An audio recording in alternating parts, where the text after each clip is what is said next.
Bahkan yang gelarnya kiai-kiai kamu pada terpengaruh. Saya punya teman orang Sragen, Pak Haji Budi, bahkan mengharamkan undang habaib sampai segitunya. Oke, di channel Nah, ini saya jelaskan tentang iya, sedikit saja iya, saya siap. jelaskan. Eripras bagian daripada, sebetulnya saya nggak mau buka di sini ya. Eripras bagian daripada operasi intelijen. Bangsa kita, pemerintahan kita itu dari dulu ingin mengatur regulasi hukum tentang pemahaman Salafi Wahabi. Berarti ada yang backing di belakangnya, Gus ya? Ya, artinya begini, negara nggak bisa melakukan apa-apa ketika orang sipil tidak bisa.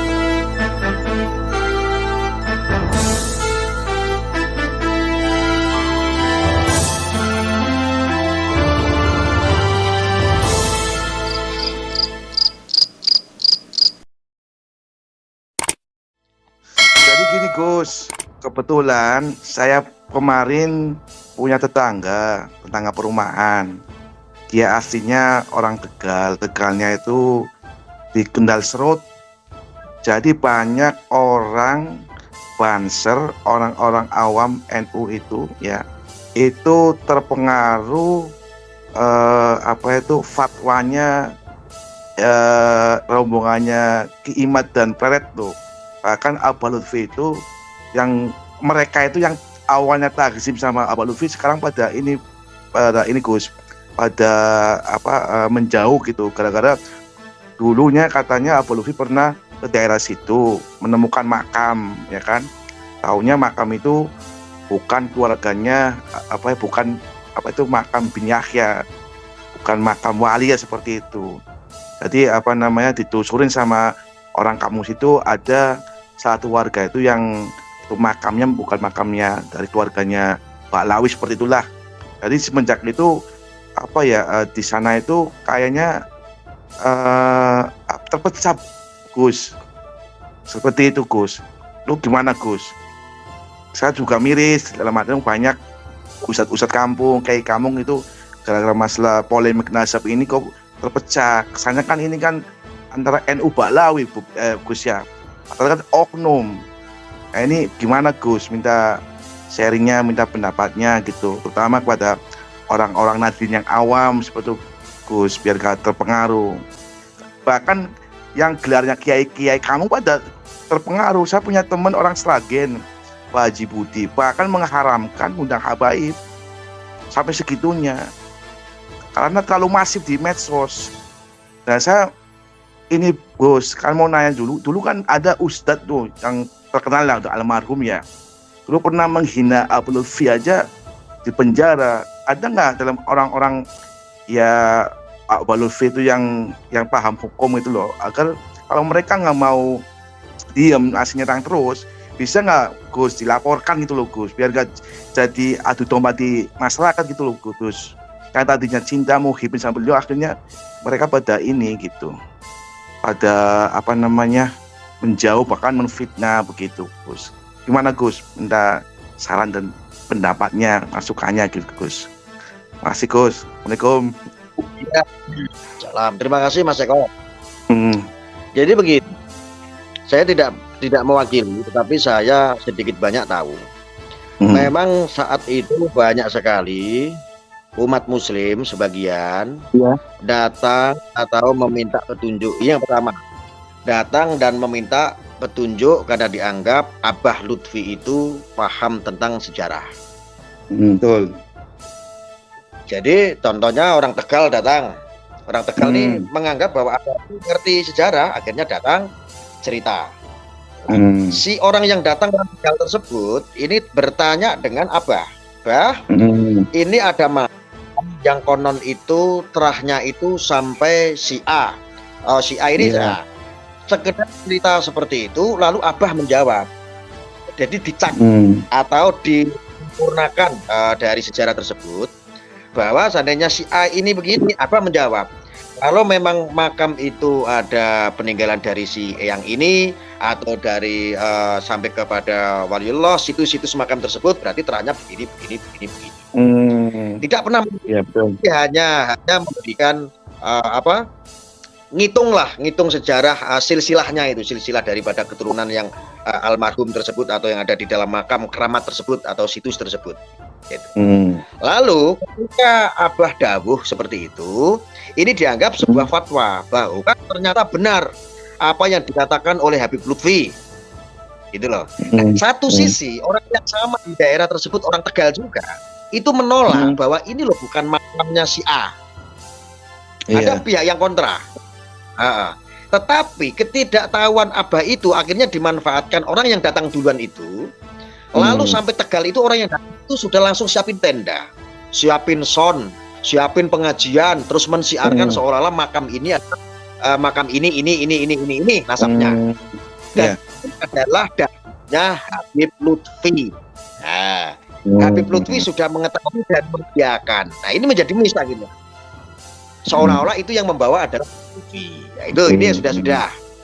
Ya. Paham nggih, Mas Eko? Paham, Agus. Oke. Satu sisi sebenarnya.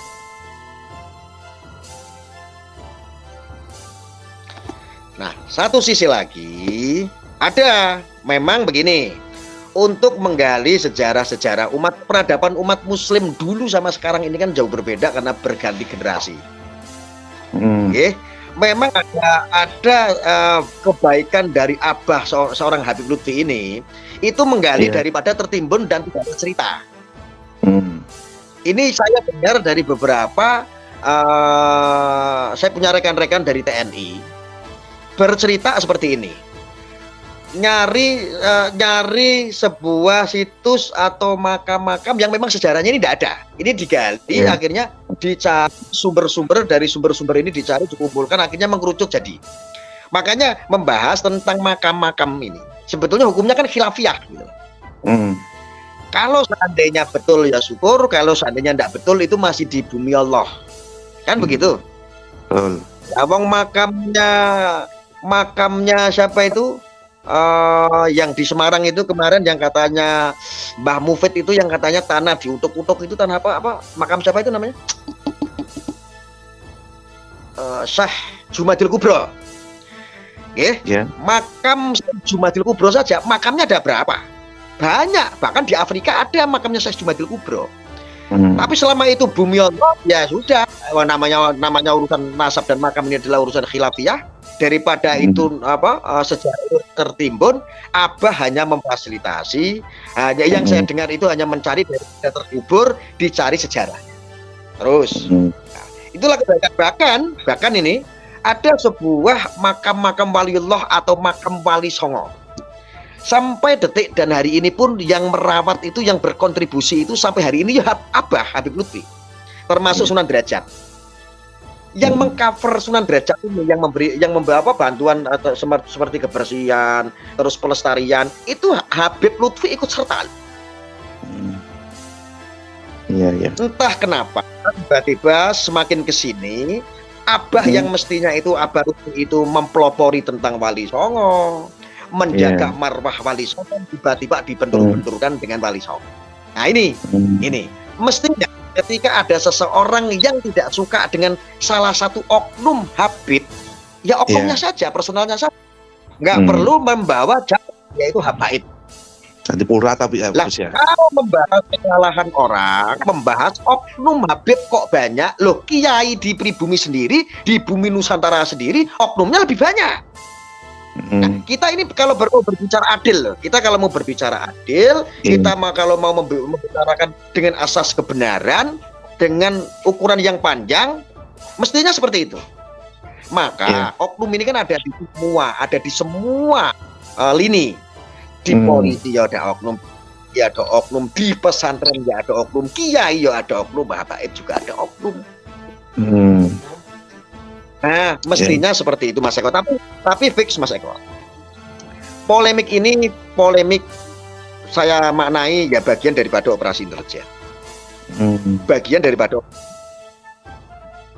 Ini ada skema-skema yang ditumpangi. Saya sepakat ketika menghantam oknum-oknum habaib.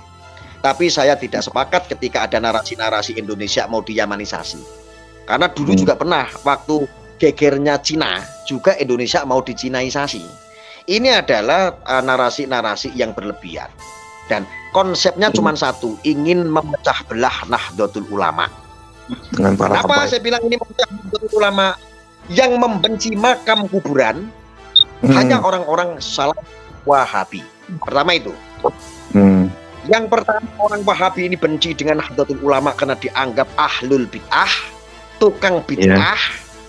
Yang kedua, orang Wahabi pun tidak mengharamkan atau membid'ahkan yang namanya orang doa kubur, datang ke makam. Itu orang Wahabi mengharamkan itu. Maka narasi itu yang tadinya itu yang mestinya itu berurusan dengan oknum Habib, yaitu Bahar Smith yang menghina Wali Songo, akhirnya ditumpangi bukan Baharnya serang oknumnya, tetapi malah yang alim-alim yang di Nahdlatul Ulama dipecah belah. Jelas orang Wahabi itu tidak suka dengan makam. Makanya sekarang ini mereka itu narasi seolah-olah situs-situs makam yang dianggap waliullah ini palsu. Supaya apa? Bongkar.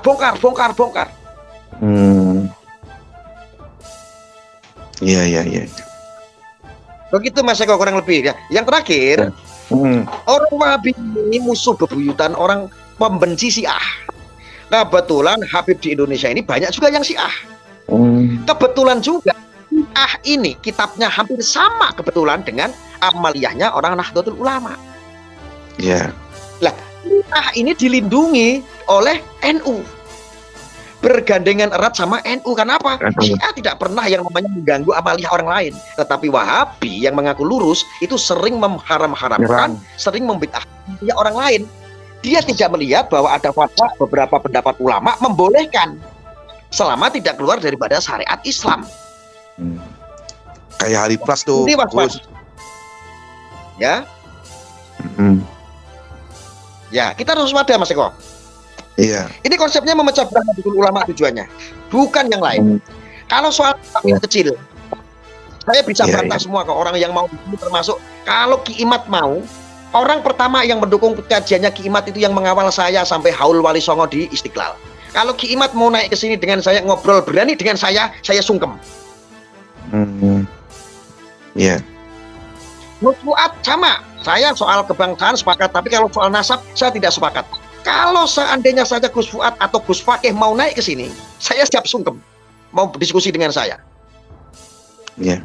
Ya jadi masalah, mereka sampai hari ini saya anggap pecundang pun nggak mau diskusi dengan saya.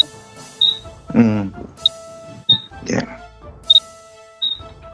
Nah, jadi kurang lebih begitu Mas Eko, bisa dipahami Mas Eko ya. Siap Gus, makasih Gus.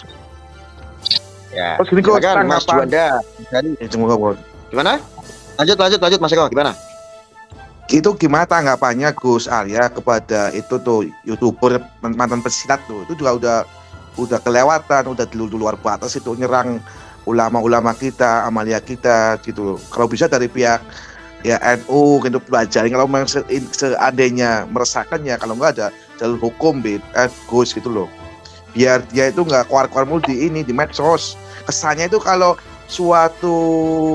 kalaupun dia salah, tapi dia masif terus di medsos, akhirnya jadi pembenaran bagi orang-orang awam gitu loh Gus.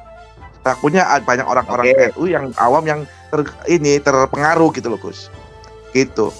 Oke. Di channel ini saya jelaskan tentang. Iya. Sedikit saja saya jelaskan. Eri Pras bagian daripada, sebetulnya saya nggak mau buka di sini ya. Eri Pras bagian daripada Operasi Intelijen. Bangsa kita, pemerintahan kita itu dari dulu ingin mengatur regulasi hukum tentang pemahaman Salafi Wahabi. Berarti ada yang backing di belakangnya Gus ya? Ya, artinya begini, negara nggak bisa melakukan apa-apa ketika orang sipil tidak bisa meneriakkan itu. Ketika Eri Pras meneriakkan itu, maka paham bahwa Wahabi ini muncul semua, peng. Iya. Nah, ketika ini nanti sudah ramai, baru negara hadir. Atau regulasi pelarangan pemahaman Wahabi Salafi. Tugas kita apa? Lawan Eri Pras. Iya. Lawan. Gak apa-apa. Lawan. Bisa dibilang Eri Pras itu ya kawan kita. Bisa dibilang Eri Pras itu ya mewakili orang kelompok Salafi Wahabi. Ini khusus di channel ini saya sampaikan. Sebetulnya ini tidak boleh saya sampaikan. Iya. Paham ya Mas? Paham. Jadi ini sudah bertahun-tahun.